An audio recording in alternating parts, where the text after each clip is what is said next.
శ్రీమాత్రే నమః.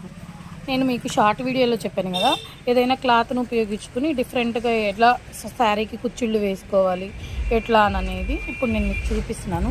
దానికి కావాల్సిన మెటీరియల్ వచ్చి మన దగ్గర ఏదైనా నెట్ కానీ హాఫ్ పట్టు కానీ ఏదైనా క్లాత్లు ఉంటాయి కదా, అవి మనకు పనికొచ్చేలాగా పనికి రాకుండా అవి దాన్ని ఎలా పనికొచ్చేలా చేసుకోవాలి అంటే, ఇప్పుడు దీన్ని ఇలాగా 4 పక్షాలలాగా అన్నీ కట్ చేసుకోవాలి. నా దగ్గర రెడ్ కలర్ నెట్ ఉంటే అన్నీ నేను అలా కట్ చేసుకున్నాను. తర్వాత ఏదో మన దగ్గర మిగిలిన పూసలు ఉంటాయి కదా, అవి తర్వాత ఇంక మనం దానికి ఏమైతే వాడాలో అవి మన కాడ ఉన్నాయి, ఏ అయినా వాడుకోవచ్చు. నా దగ్గర ఇలాంటి క్యాప్స్ ఉన్నాయి, ఈ క్యాప్స్ వాడాను. తర్వాత ఈ పూసలు ఉన్నాయి, ఇవి వాడాను. ఇంకా దానికి కావాల్సిన మెటీరియల్ వచ్చి మనం దాన్ని కట్టుకోవడానికి ఈ గోల్డ్ కలర్ థ్రెడ్ కావాలి. తర్వాత ఇవి కుట్టడానికి machine thread red colour, marker అన్నీ పెట్టుకుని ప్రిపేర్ చేసుకున్న తర్వాత దీన్ని మనం ఎలా నాట్ చేసుకొని ఎలా రెడీ చేసుకోవాలో కుట్టుకోవడానికి నేను ఇప్పుడు చూపిస్తాను. చూడండి, మనం ఇందాక నెట్ 4 పక్షాలుగా కట్ చేసుకోవాలనుకున్నాం కదా, ఒక 3 ఇంచెస్ వెడల్పు 3 ఇంచెస్ పొడవులో కట్ చేసుకున్న ముక్కలు 2 ముక్కల్ని ఇట్లా ఆపోజిట్ డైరెక్షన్లో పెట్టుకుంటే, ఇలా పెట్టుకుంటే కరెక్ట్గా రాదు. ఎందుకనేది కూడా నేను మళ్ళీ చూపిస్తాను మీకు. ఇలా పెట్టుకుంటే ఆపోజిట్ డైరెక్షన్లో పెట్టుకొని ఏదైనా బీడ్స్ మన దగ్గర ఇంట్లో వేస్ట్గా ఉంటాయి కదా, ఆ బీడ్స్ తీసుకుని, బీడ్ అయితే కంపల్సరీ దీనికి హోల్ ఉంటుంది కదా, ఆ హోల్ ఇలా పెట్టుకోవాలి. తర్వాత మళ్ళీ మనం ఎక్కించేటప్పుడు వీలుగా ఉండాలి. మన దగ్గర బీడ్స్ లేవు, అవైలబుల్లో లేదు, క్లాత్ ఉంది, నేను ఎలాగోలా కుట్టుకోవాలి అని అనుకుంటే థర్మాకోల్ బాల్స్ ఉంటాయి కదా, ఇప్పుడు మనం పోట్లీ బటన్స్కి యూజ్ చేసుకుంటాం. ఆ థర్మాకోల్ బాల్ పెట్టుకుని ఇలాగే ప్రిపేర్ చేసుకోవచ్చు. అన్నీ ఒక సైజులో థర్మాకోల్ బాల్స్ని తీసుకుని దాన్ని పెట్టుకుని చేసుకో. తర్వాత ఇలా గోల్డ్ కలర్ థ్రెడ్తో ఇట్లా గట్టిగా టైట్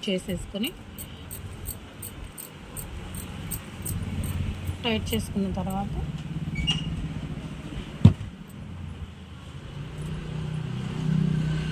ఇందాక నేను ఆపోజిట్ డైరెక్షన్లో పెట్టాలి అన్నాను కదా, ఎందుకోసమో ఇప్పుడు చూపిస్తాను చూడండి. అలా ఆపోజిట్ డైరెక్షన్లో పెడితే అన్నీ ఒకలాగా లేకోకుండా ఇవి ఉన్నాయి కదా, ఇవి విడివిడిగా వచ్చి ఒక ఫ్లవర్ షేప్లో లాగా వస్తుంది. ఒకే డైరెక్షన్లో పెడితే ఒకే ఇదిలో వస్తుంది. ఇలా వచ్చిన తర్వాత మనం కావాలంటే దాన్ని ఇంకా అంత హైట్ వెయిట్ వద్దంటే ఇలా స్ట్రైట్గా ఇలా కట్ చేసుకుంటే అది ఇంకా కొంచెం ఇట్లా ఫ్లవర్ లాగా వస్తుంది. అన్నీ ఇలా ప్రిపేర్ చేసుకున్న తర్వాత మొత్తం అన్నీ ఇలా అయ్యాక తర్వాత ఇక మనం దాన్ని ఎలా కుట్టాలనేది మళ్ళీ చూద్దాం. అన్నీ ఇలా ప్రిపేర్ చేసుకున్న తర్వాత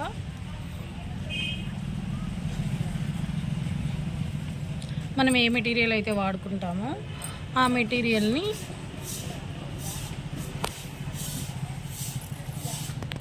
నేను నా దగ్గర ఉన్న క్యాప్స్తో డిజైన్ చేస్తున్నాను. ఫస్ట్ క్యాప్ ఇలా తీసుకోవాలి. తీసుకున్న తర్వాత మళ్ళీ ఒక బీడ్ ఎక్కించుకున్నాను, మళ్ళీ క్యాప్ ఒకటి తీసుకున్నాను.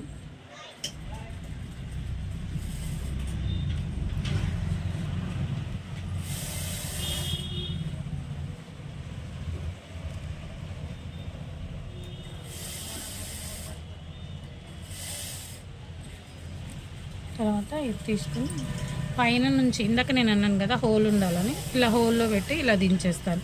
పూస అయితే హోల్ లేకపోతే రావడం కష్టం కదా, దిగదు కదా. అదే థర్మాకోల్ బాల్ అయితే ఎక్కడ దించినా వచ్చేస్తుంది కాబట్టి వచ్చేస్తుంది. ఇప్పుడు ఇలా వచ్చిన తర్వాత మళ్ళీ దీన్ని రివర్స్ ఆపోజిట్ డైరెక్షన్లో మళ్ళీ అలాగే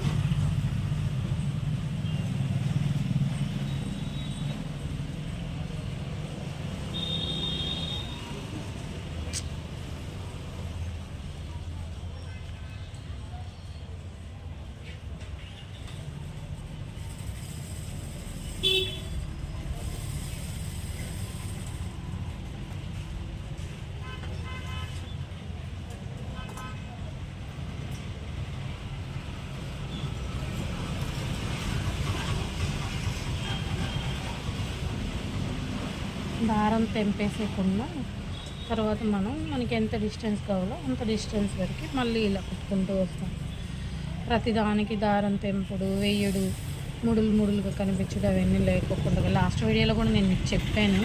ఎంత డిస్టెన్స్ ఉంటే అంత డిస్టెన్స్ వరకు మనం ఇలా చేసుకుంటూ ఉంటే మాటకి దారం తెంపి వేయాల్సిన అవసరం రాదు. అది మనకు ఫినిషింగ్లో కూడా ముళ్ళు ముళ్ళు కనిపించకుండా మామూలుగా నీట్గా కనిపిస్తుంది.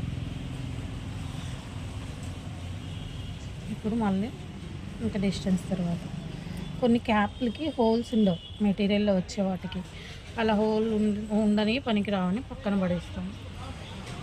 మళ్ళీ ఇలా ఇది ఎక్కించుకున్న తర్వాత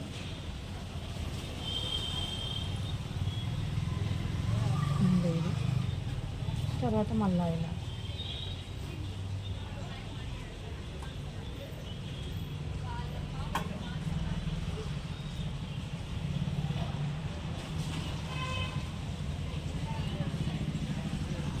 మళ్ళీ ఇప్పుడు రివర్స్లో ఇలా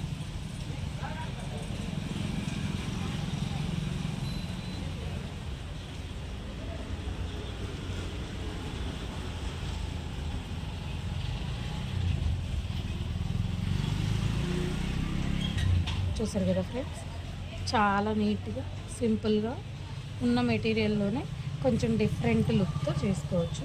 ఇప్పుడు ఇది నేను రఫ్ క్లాత్ మీద చూపించాను మీకు. శారీకి అయితే మనం ఇంత పెద్దగా చేసుకుంటున్నాం కాబట్టి ఇంకా కొంచెం డిస్టెన్స్ కూడా మెయింటైన్ చేయొచ్చు, ఇంకొంచెం దూరంగా కూడా వేసుకుంటే బాగుంటుంది. పూర్తిగా కుట్టుకున్న తర్వాత ఇలా వస్తుంది. ఇవి నేను దగ్గరగా కొన్ని వేసాను మీకు చూపించడం కొరకు. దూరంగా కొన్ని వేసాను. ఒక చీరకి మనం ఒక 15-20 తోటి కూడా సరిపెట్టేసేసుకోవచ్చు. చూడటానికి ఇలా చాలా బాగుంటుంది. కొంగుకి ఇది ఆర్గంజా క్లాత్లతో అయినా చేసుకోవచ్చు. ఎక్కువగా మనం ఈ ఆర్గంజా శారీస్, కొంచెం ఫ్యాన్సీ శారీస్ అట్లా ఉంటాయి కదా, వాటికి అట్లా చేసుకుంటే చాలా బాగుంటాయి. మీరు దీంట్లో ఒక వేరియేషన్ గమనించారా? నేను ఇది ట్రిమ్ చేశాను, అంటే కొంచెం చిన్నది చేశాను, అందువల్ల దగ్గరగా పెట్టాను. ఇవి ఎలా ఉన్నాయో అలాగే పెట్టాను, అందుకని ఇవి కొంచెం దూరంగా పెట్టాను. ఇవి కొంచెం పెద్దగా ఉన్నాయి చూడండి. అవి చిన్నవి, ఇవి చిన్నవి, అందులోనే ఇవి పెద్దవి. ఇలా పెద్దవి చేసుకుంటే కొంచెం దూరంగా కొద్దిగా క్లాత్ ఉన్నా, కొంత మెటీరియల్ ఉన్నా, ఒక 20 బీడ్స్ అట్లా ఉన్నా కూడా కంప్లీట్ చేసేసుకోవచ్చు ఇలా. ఓకే ఫ్రెండ్స్, మీకు ఇది కనుక నచ్చితే నాకు కామెంట్ చేయండి ఎలా ఉంది అని అనేది. ఛానల్ సబ్స్క్రైబ్ చేసుకుని లైక్ చేయండి.